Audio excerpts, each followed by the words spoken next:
కనిపించినప్పుడు నవ్వినా పాపమే, కలిసినప్పుడు చెయ్యి కలిపినా పాపమే, ఓ దావత్కు పోయినా కష్టమే, ఇద్దరు కలిసి తిన్నా కష్టమే. అట్లా తయారైంది మరి ఇవాళ రేపు రాజకీయం. వేరే వేరే పార్టీల లీడర్లు ఇద్దరు ముగ్గురు ఒక జాగాలో కలిసిండ్రంటే ఇక ఏందో నడిచింది అనుకునేటట్టే అవుతున్నది పరిస్థితి. మరి ఇక లీడర్ల ఎవ్వరం కూడా గట్లే ఉన్నదుల్లా. ఎప్పుడు ఎవరు ఎటు జంపింగ్లు చేసేది తెలుస్తలేదు. అట్లే కార్ పార్టీ ఎమ్మెల్యేలు సీఎం సార్ను కలిసిరు కదా, దాని మీద లేనిపోని ముచ్చట్లు వినిపిస్తున్నాయి. ఇప్పుడు కార్ పార్టీ ఎమ్మెల్యేలు నలుగురు తెలంగాణ సీఎం రేవంత్ రెడ్డి సార్ను కలిసి వచ్చిన ముచ్చట్ల ఇప్పుడు పొట్టు లొల్లి నడుస్తున్నది రాజకీయంలో. కారు పార్టీలకేంచి ఆ నలుగురు ఎమ్మెల్యేలు పోయి షెయి పార్టీల షరీక్ అవుతారు అన్నట్టు ప్రచారం జోరుగా అవుతుంది. అందుట్లో సీఎం సార్ను కలిసిన నలుగురు ఎమ్మెల్యేలు మెదక్ జిల్లా పొల్లే ఊడితోని ఈగింత ఊరిదటిగా ప్రచారం అవుతుంది. దీని మీదనే నలుగురు కూడిన కాడల్లా చెవులు కొట్టుకుంటున్నారు. ఇక ఇదే ముచ్చట ఆడబడి ఈడబడి సీఎం సార్ను కలిసిన నలుగురు ఎమ్మెల్యేల చెవుల వాడుతోని ఇదెటనో ఉందని కాలు కొట్టుకుంటా మైకుల ముంగటి గురికొచ్చులుగా నలుగురు ఎమ్మెల్యేలు. ఈ గట్ట మైకుల ముంగట మాట్లాడుకుంటా ముందుగాల సునీత మేడం ఏమన్నదో ఈనూరి. మేమేదో పార్టీ మారుతున్నట్టుగా, మరి రహస్య చర్చలు జరుపుతున్నట్టుగా, సీనియర్ నాయకులు ఎవరో మమ్మల్ని టచ్లో ఉన్నారు కాంగ్రెస్ పార్టీకి సంబంధించిన వారని చెప్పేసి చెప్తా ఉన్నా. దీన్ని తీవ్రంగా ఖండిస్తూ ఉన్నాము. ఎందుకంటే మేము పార్టీ మారే ఉద్దేశం లేదు. మా నాయకుడు కేసీఆర్ గారి పైన పూర్తి నమ్మకం, విశ్వాసంతో వారి నాయకత్వము పనిచేయడానికి మేము ఉన్నామని మొన్న కూడా స్పష్టంగా చెప్పడం జరిగింది. దీని ఏంటంటే మా పైన ఏంటంటే రాజకీయ ఉద్దేశంతో కొంతమంది దుష్ప్రచారం చేస్తా ఉన్నారు. అది విన్నారు కదా, పార్టీ మారే ముచ్చటే లేదట.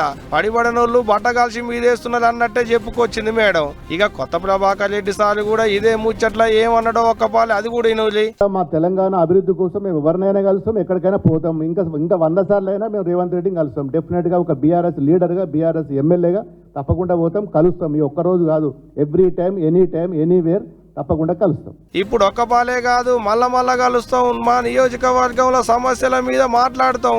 ఇచ్చిన హామీలు తీర్చేదానిక ఎంటబడతాం. లేనిపోని బుడత చల్లితే ఊకునే ముచ్చటే లేదు అనుకొచ్చిండు ఎమ్మెల్యే సారు. ఇట్ట వీళ్ళిద్దరే కాదు, అటు Patan Cheruvu MLA Mahipal Reddy, Zaheerabad MLA Manikrao sir సుతా గిదే ముచ్చట అనుకొచ్చిండు. కేసీఆర్ సార్ను ఇడిచిపెట్టేదే లేదు. సారెంబడి మేముంటాం, మా ఎంబడే సార్ ఉంటాడు. ఐకమత్యమే మహాబలం. కలిసికట్టుగా పని చేసుకోవాలి, కలిసి కట్టుకుండి పార్టీని కాపాడుకోవాలన్నట్టే నలుగురు ఒక్క తీరు ముచ్చట్లే చెప్పుకొచ్చారు. ఇగో ఇట్ట మొత్తానికైతే నలుగురు ఎమ్మెల్యేలు కారు దిగి షెయి పార్టీ సోపతికి చేతారట అని అయ్యేటి ప్రచారానికి బిరేకులు పడ్డట్టు అయింది. పోండ్రి ఎలక్షన్లు దగ్గర పడుతున్న కొద్దీ ఏపీల రాజకీయం రోజుకు కుత ఉడుకుతున్నది. వచ్చేటోళ్ళు వస్తుర్రు, పోయేటోళ్ళు పోతుర్రు, అలిగేటోళ్ళు అలుగుతుర్రు, గులిగేటోళ్ళు గులుగుతున్నారు.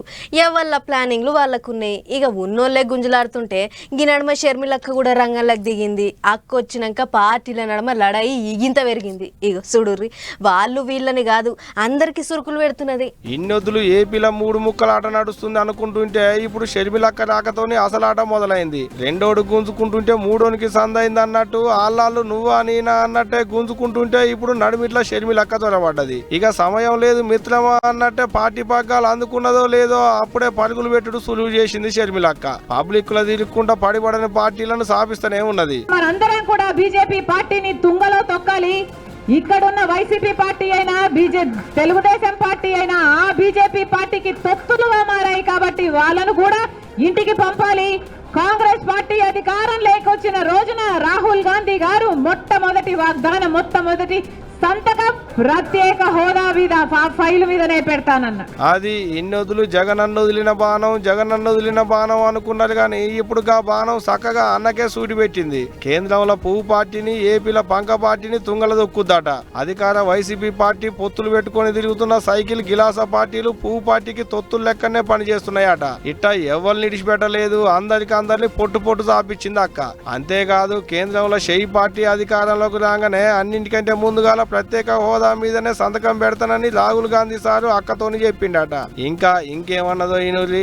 మనం చేయాల్సిందల్లా ఒకటే, ప్రతి ఒక్కరము ప్రతి రోజు పని గట్టుకొని ఎవరినో ఒకరిని కలవాలి, ఏదో ఒక సంఘాన్ని కలవాలి, వాళ్ళని కాంగ్రెస్ పార్టీలో చేర్చడానికి ప్రయత్నించాలి, వాళ్ళతో మాట్లాడాలి, కాంగ్రెస్ పార్టీ వాళ్ళ మద్దతు ఎందుకు అవసరమో వివరించాలి. షెయి పార్టీలున్న కార్యకర్తలంతా సద్దులు కట్టుకొని పోయి ప్రచారం చేయాలి, ఏపీలో షెయి పార్టీని ఎలుగులయ్యేటట్టు చేయాలి అని చెప్పుకొచ్చింది షర్మిలక్క.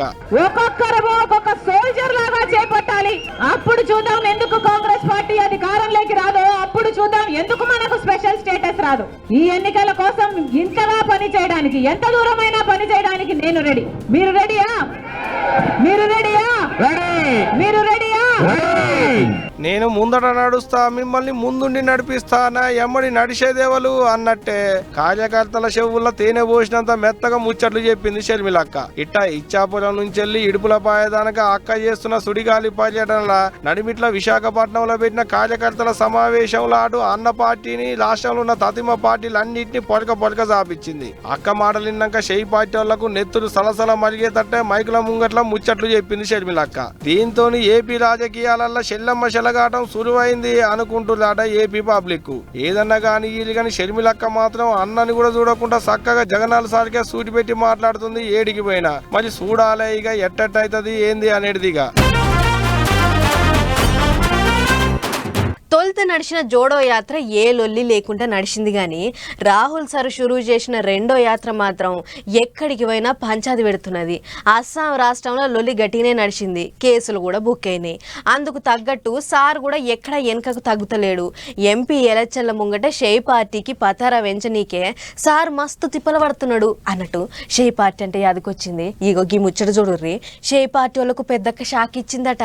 షెయి పార్టీ పెద్ద లీడర్ రాహుల్ గాంధీ సార్ ముందుగల భారత్ జోడో యాత్ర నిమ్మలంగానే అయ్యింది గాని రెండోసారి అయ్యేటి న్యాయ యాత్ర అంత నిమ్మలంగా ఒడిచేటట్టు అవపడతలేదు. జోడో యాత్రతోని జోష్లోకి వచ్చిన షెయి పార్టీ అప్పట్ల కర్ణాటకలో అధికారంలోకి వచ్చింది, అటెంక తెలంగాణలో అధికారంలోకి వచ్చింది. ఇక ఇప్పుడు ఏపీల గద్దెనెక్కాలని అక్కడ షర్మిలక్కకు పార్టీ పగ్గాలు ఇచ్చింది. అన్ని కలుపుకొని ఢిల్లీలో పీఎం పీటను గుంజుకోవాలని చేయరాని ప్రయత్నాలన్నీ చేస్తుంది. అందుకు రాహుల్ సార్ కూడా భారత్ జోడో యాత్ర చేస్తుండు. అన్ని కలిసి వస్తున్నాయి, అనుకున్నది అయ్యేటట్టుంది అని అనుకుంటున్న యాలల పశ్చిమ బెంగాల్ ముఖ్యమంత్రి మమతా బెనర్జీ మేడం షే పార్టీకి ఇచ్చింది. వచ్చే పార్లమెంట్ ఓట్లల్లా షే పార్టీలతోని పొత్తు పెట్టుకునేది లేదని బల్ల గుద్ది బరాబర్ చెప్పింది. అంతేకాదు అక్కడ ఉన్న 42 సీట్లకు అసలు షే పార్టీ వాళ్లకు మాకు ఎసొంటి మంతనాలు కూడా జరగలేదు అని అనుకొచ్చింది దీది. ఇంకో పెద్ద ముచ్చటేంటిదంటే ఓట్లు ఓడిపోయినాక ఎవరు గెలిచిరో చెప్పినాక అప్పుడు ఎటు పోవాలనో ఎవరికి మద్దతు ఇయ్యాలనో చెప్తాం అన్నట్టే చెప్పుకొచ్చింది.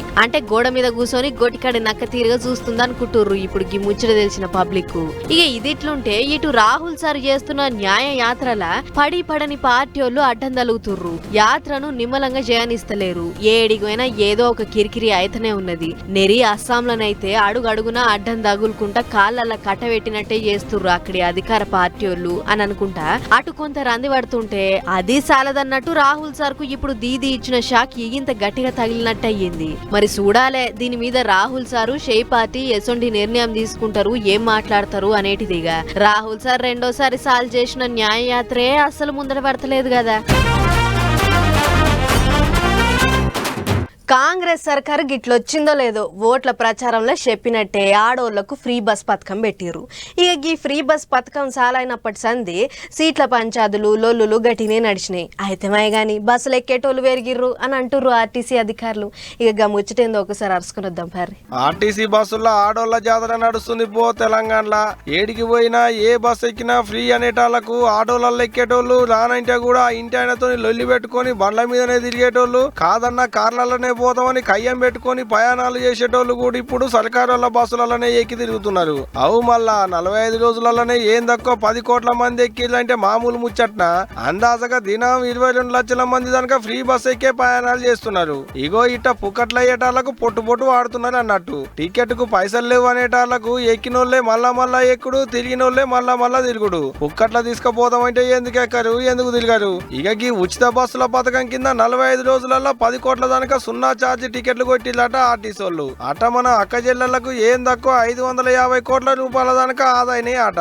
ఈ మేమంటున్న మాటలు కాదు, ఆర్టీసీ వాళ్ళు బయట పెట్టిన లెక్కలే ఇవన్నీ. అంటే ఇదంతా సర్కారులకు నష్టం వచ్చినట్టే కదా అనుకుంటురేమో. ఫ్రీ బస్సు లేకుంటే గంతమంది బస్సులలో ఎందుకు ఎక్కుతులు తీయాలి, అదంతా మనకెందుకు గాని. ఇక ఇదిట్టుంటే ఈ పుక్కట్ల బస్సు ప్రయాణం అన్న కాంచి ఎప్పుడున్న దానికంటే ఇంకో 10% మంది దానిక ఆడోళ్లు బస్సులనే ఎక్కి ప్రయాణాలు చేస్తున్నారు అట. తక్కువ దినం 10 లక్షల మంది కంటే ఎక్కువనే లెక్కలు బస్సుల ప్రయాణం చేస్తున్నారని లెక్కలు బయట పెట్టిరు ఆర్టీసీ అధికారులు. ఇట్టకి ఫ్రీ బస్సుతోని అక్కలు మురుసుడు మంచిగానే ఉన్నది గాని మా అన్నలకే కష్టం వచ్చింది కదా. టికెట్ కు పైసలు పెట్టి కూడా నిలబడిపోయే పని అవుతున్నది పాపం అన్నలకు. ఇన్నొద్దులు బస్సులో ఆడోళ్ళకి కేటాయించిన సీట్లలో అలానే కూర్చొని ఇద్దామని సీట్ల మీద బస్సు అద్దాల మీద రాసినది జడిపేసి ఇప్పటిసంది మొగోళ్ళకి కేటాయించిన సీట్లలో మొగోళ్ళనే కూర్చొని ఇద్దామని రాసే రోజులు వస్తాయేమో పోండ్రి. అంత కలిసి ఒకటేసారి ఎగవడకుర్రి జర్ర ఆగుర్రి అని చెప్తున్నా ఆగుతలేరు జనాలు. బాలరాముని దర్శనానికి పొట్టు పొట్టు ఎగబడుతుర్రు. పొద్దుగాల దర్శనం అంటే మాపటీలు పోయి గుడి కడ కూర్చుంటున్నారు. బాలకరాముని గుడి కడ పెద్ద జాతరనే నడుస్తున్నది. ఇప్పుడు 2 దినాలు అవుతున్నది కదా గుడి తెరిచి. పాండ్రి ఎట్లెట్లున్నదో పరిస్థితి ఓసారి చూద్దాము.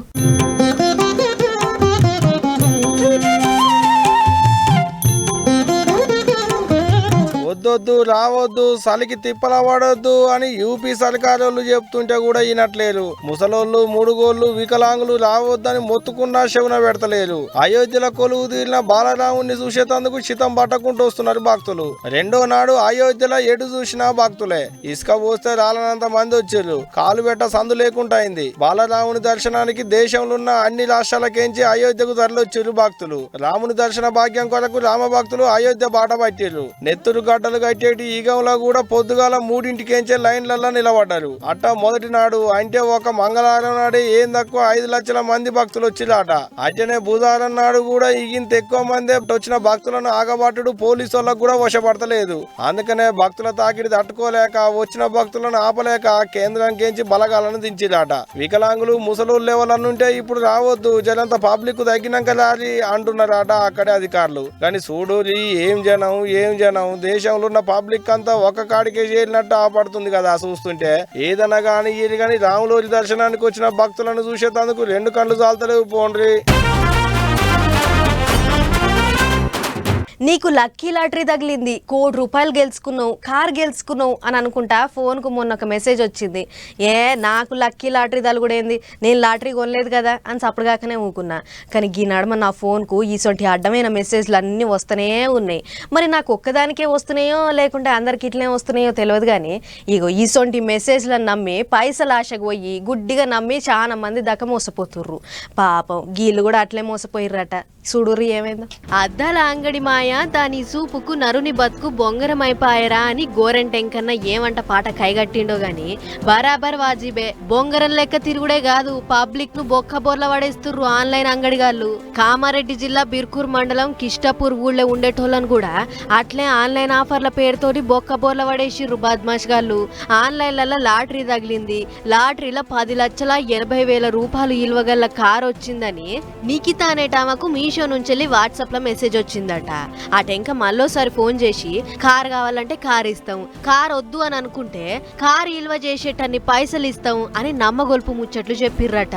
నిజమే అనుకొని నమ్మింది. వాళ్ళ మాటలిని నాకు కార్ వద్దు పైసలే కావాలని అడిగిందట. ఇంకేముంది, మీకు పైసలు పంపించాలంటే ముందుగాల మీరు ట్యాక్సీ కట్టాలన్నారట. తీయటి ముచ్చట్లిని పోయి షేదుకాయలు నవ్వినట్టు వాళ్ళ మాటలు నమ్మి క్యూఆర్ కోడ్ తోని 45,299 రూపాయలు పంపిందట. మళ్ళోసారి అట్లనే ఫోన్ చేసి ఇంకో 50,000 పంపించాలని అడిగిర్రట. ఇంకేముంది, అసలు సీన్ అర్థమైంది. మోసపోయినానని నెత్తి నోరు కొట్టుకుంటా పోలీసు వాళ్ళ కడికి పోయింది. వాళ్ళు మాత్రం ఏం చేస్తారు, కేసు రాసుకొని దేవులాడే పనుల పడ్డారు. ఇంకో పెద్ద ముచ్చట ఏంటిదంటే ఇంకా కూడా అట్లనే ఫోన్లు వస్తున్నాయట, మెసేజ్లు వస్తున్నాయట. నిజంగానే ఏదైనా లాటరీ గిట్లేమన్నా తగిలిండొచ్చునో మరి. కానీ చూడుర్రి ఎట్లా తయారయ్యారో బద్మాష్ గాళ్ళు. అందుకనే అంటారు కదా ఆన్లైన్ దందా అంగట్ల కొన్న బొంత 2 ఒకటే అని. కానీ ఇగో పబ్లిక్ ఇప్పటి సందైనా జర్రంత పాయలంగా ఉండుర్రి. అదొచ్చింది ఇదొచ్చిందని చెప్పంగానే ఉరుకులు పెట్టి ఆగంగా ఆకుర్రి. ఏం చెప్తున్నా, తాగబోతే నీళ్లు లేక తుమ్మెదాలో, తడిగొంతులారిపోయే తుమ్మెదలో. అప్పట్లా తెలంగాణలో తాగేతందుకు నీళ్లు లేక పబ్లిక్ అలవటిస్తుర్రని ఓ కవి ఆయన పాటలా రాసిండు. కానీ ఇప్పుడు తెలంగాణలే కాదు ఏపీలో కూడా కొన్ని దిక్కుల తాగేతందుకు నీళ్లు లేక పబ్లిక్ తిప్పల పడుతుర్రు. ఏడాదంతా అవసరమైన తాగు నీళ్ల కొరకు ఒక్కసారి పోగు చేసుకుంటుర్రట. గట్లెట్లా చేసుకుంటుర్రు అని అనుకుంటుర్రా? అయితే గిజ్జుడుర్రి తెలుస్తుంది మీకే. తాగేతందుకు నీళ్ళు అన్నారు, మంచినీళ్లు లేక తల్లడిల్లుతుర్రు అన్నారు. గీడేమో రైతులు మోటార్లు పెట్టి కాలువల పొంటి శెలకలకు పంట చేళ్లకు నీళ్లు పంపించుకునేది చూపెడుతుర్రు అని అనుకుంటుర్రా? మోటార్లు పెట్టి నీళ్లు పంపించుకునేటి ముచ్చట వాజిబే గాని పంట చేళ్లకు కాదు, ఊరికి పక్క పొంటున్న చెరువుకు. బాపట్ల జిల్లా ఇంకొల్లులున్న రక్షిత నాగుల చెరువును సాగర్ నీటితోనే నింపుకుంటుర్రు అక్కడి పబ్లిక్. అట్లా చెరువులలో నింపిన నీళ్లను శుద్ధి చేసి ఊరంతా తాగుతారట. ఇది ఈ ఒక్కేడు అయ్యేటిది కాదు, ప్రతేడు ఇట్లా కాలువ నీళ్ళు ఇడవంగానే కాలువలకు ఆయిల్ ఇంజన్లు ట్రాక్టర్లను పెట్టి గా నీళ్లతోని చెరువులు నింపుకుంటుర్రట. ఇంకో పెద్ద ముచ్చటేంటిదంటే ఇట్లా చెరువుకు నీళ్లు నింపడానికి ప్రతేడు 10 లక్షల దాకా ఖర్చు అవుతుందట. గయన్ని ఊరి జనమే తలా ఇన్ని చందాలు వేసుకుని తాగు నీళ్లను చెరువులకు మళ్ళించుకుంటారట. గిదే గా చెరువు. ఇంత అయితుంటే అటు దిక్కు తొంగి చూసిన నాదుడు కూడా లేడట, పట్టించుకున్న నాయకుడే లేడంటుర్రు. ఎంత పెద్ద కష్టం చూడుర్రి. అది చేస్తాము ఇది చేస్తాము ముచ్చట్లు చెప్పుడు మైక్ల ముంగట పొంకనాలు కొట్టుడు తప్పితే ఇసొంటోళ్లను ఆదుకున్న నాదుడే లేడు అని అనుకుంటుర్రు గి ముచ్చట తెలిసిన చుట్టుముట్టు ఊళ్ళ పబ్లిక్. పబ్లిక్ మీ గోస చూడలేక చెప్తున్నా, ఇంకెన్నాళ్ళో లేవు ఓట్ల కోసం వచ్చిన లీడర్లకు చెంబడన్నిగా చెరువు నీళ్లు తాగియుర్రి, అటెంక ఓట్లు అడగమనుర్రి. మీకు మంచి నీళ్లు ఇచ్చిన వాళ్ళకే ఓట్లేస్తామని అనుర్రి, అప్పుడు గాని మీకు మంచి నీళ్లు రావు. ఏం చెప్తున్నా? అడవుల పొంటి ఉండే ఆదివాసీ జనాలు ఊర్లల్లో సౌలతులు లేక మస్తు తిప్పలు పడుతుంటారు. పానం బాగా లేకపోతే కొండలు గుట్టలు ఎక్కి దిగుకుంటా కనగబోతుంటారు. ఆపత్తి కాలంలో అంతా ఆగమాగం అవుతుంటది. డాక్టర్లు నర్సులున్నా అడవుల పొంటి తిరగాలంటే అందరితోని అవుతుందా? రోడ్లు కూడా ఉండవు, మస్తు తిప్పలు అవుతుంది. అందుకే భలే ఇగ్రం చేసిర్రు మన శాస్త్రవేత్తలు. చూడురు గదేందో. అడవుల్లో ఉండేటి ఆదివాసులకి ఏదన్నైతే ఏ డాక్టర్లో నర్సులో పోవాలంటే తోవలు చక్కగా ఉండవు, బండ్లు పోవు, అంబులెన్స్లు పోవు. ఎంత దూరం పోవాలన్నా కాలినడకనే పోవాలి. మందులు మాకులు సంచిల కట్టుకుని ఊపులకు తగిలించుకొని చెట్లల్లా చేమల్లా కంపగట్టెలల్లా పోవాలి. నొప్పులు రోగాలు వచ్చిన వాళ్ళకు మందులు మాకులు ఇయ్యాలి. అందుకనే ఇట్లా అసొంటోళ్లకు మందులు పంపించే ఇగ్రం చేసిర్రు ఒరిస్సా రాష్ట్రపోళ్ళు. ఎయిమ్స్ భువనేశ్వర్ వాళ్ళు ఒరిస్సాలున్న ఆదివాసులకు పేదోళ్లకు మంచి ఆరోగ్య సేవలు అందించేతందుకు తక్కువ టైంలో మందులు పంపించేతందుకు డ్రోన్ ను తయారు చేసిర్రు. భువనేశ్వర్ నుంచి తంగిలున్న కమ్యూనిటీ హెల్త్ సెంటర్ దాకా ఏం తక్కువ 120 కిలోమీటర్ల దూరం డ్రోన్ పంపించి చెకింగ్ చేసిర్రు. అట్లా డ్రోన్ ఏడ ఆగకుండా ఎటువంటి తక్లీఫ్లు లేకుండా 1:10 నిమిషాలలో పోయిందట. ఇంకో పెద్ద ముచ్చటేంటిదంటే ఇప్పుడైతే 2 కిలోల బరువులు ఉన్న మందుల్ని మోసుకుపోయిందట. గాని ఇంకింత ఎక్కువ మోసుకపోతుంది అని అంటుర్రు శాస్త్రవేత్తలు. అయితే ఇప్పుడు అది ట్రైలేనట. దీన్ని పనితనం చూసి అటెంక మళ్ళా దీన్ని ఎలుగులకు తీసుకొస్తామని అంటుర్రు. ఏదున్నా గాని మంచి ఈగ్రమే కదా. పేదోళ్లకు మంచి చేయాలని ఈసోటి ఈగ్రం చేస్తుర్రంటే తారీఫ్ చేయాల్సిందే కదా. మరి చూడాలే దీన్ని ఎప్పుడు ఎలుగులకు తీసుకొస్తారో, దీని పనితనం ఎట్లుండబోతుంది అనేటిదిగా.